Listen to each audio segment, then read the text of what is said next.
maybe at best 1.5% a year, while Asia grows at 3% to 4%. 12 million young Africans enter the labor market every year, with barely 3 million formal jobs awaiting them. No continent can shoulder that weight on stagnant output.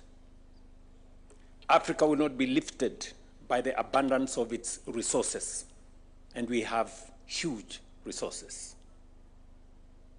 We have the largest reserves of natural resources. We have vast reserves of energy resources, including renewable energy. We have huge opportunities for value addition, value creation,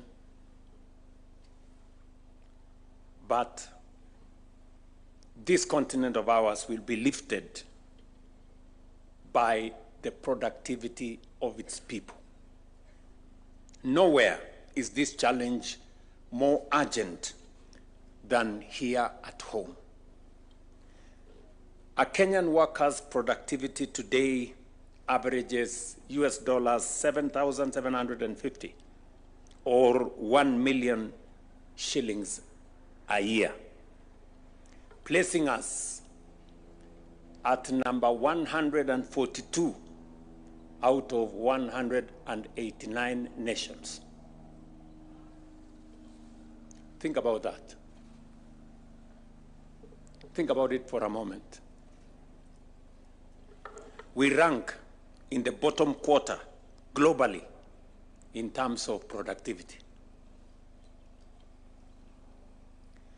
The challenge becomes even clearer when we look within our own borders. A private sector worker produces more than 3 times what the public sector counterpart produces. That tells you how much work we have to do to meet our aspirations. And for the record, I juggled with delegating my attendance of this meeting because I had so many competing interests for my time. But I said I will not delegate this one because I needed to come here. Because what we are discussing here is so consequential, so important to us as a nation. And we need to speak to one another candidly as a nation. And this is not an indictment on ourselves. Kenyans are among the most enterprising, ingenious, and hardworking people anywhere in the world. It is the problem of our systems.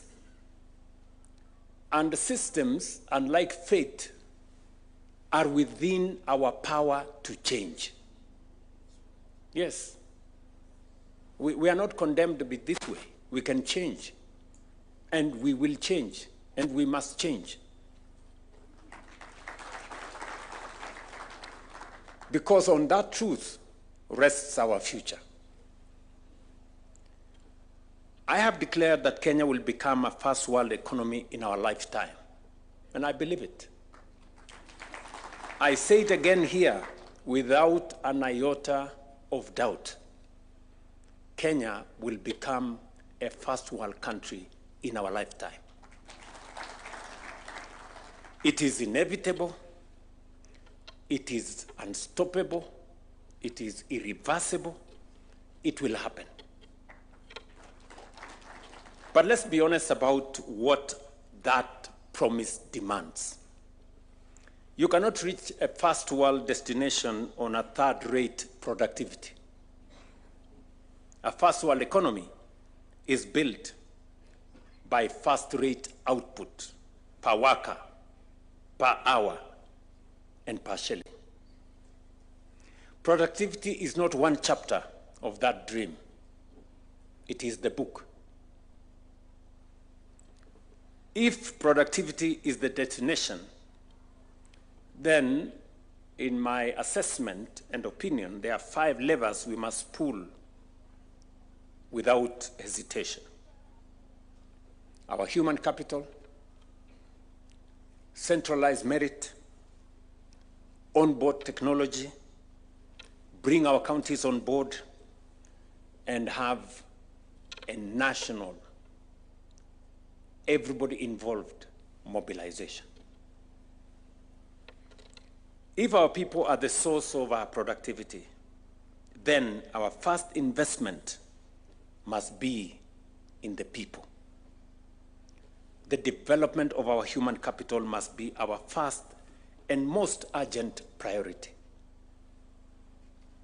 Korea's roadmap is ours. A nation rises no higher than the skill, the discipline, and the diligence of its workforce.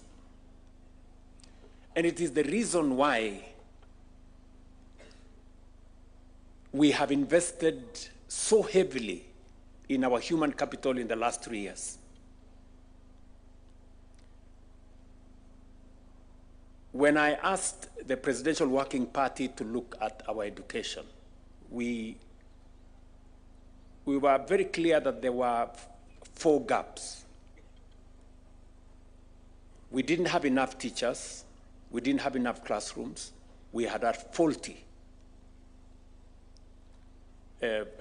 funding model, and we needed to do more research. I see the CEO of TSC is here. She will tell you we have hired 100,000 teachers in the last 3 years, the highest in Kenya's history.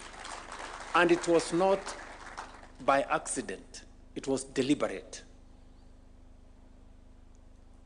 We have increased our funding to education from 500 billion Kenya shillings 3 years ago. In this budget, it is 784 billion. Again, it is not by accident, it is deliberate.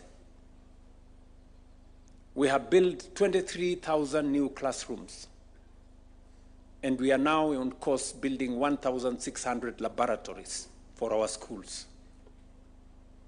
We have increased the budget for our Higher Education Loans Board to enable more students stay in our colleges and in our universities from 15 billion in 2022 to 56 billion this year.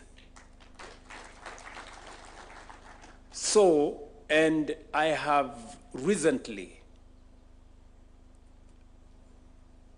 started a new State Department under the Prime Cabinet Secretary's office on research, innovation, science, because we need to develop the highest quality of human capital to power our development.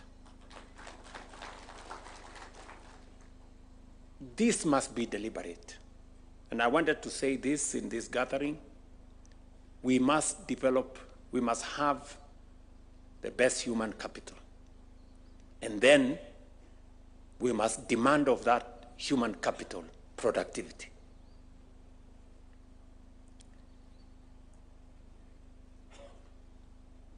And if you look at the history of Korea, the investment in their education, and part of the reason why I traveled to Korea twice is because we are building with them the Kenya Advanced Institute of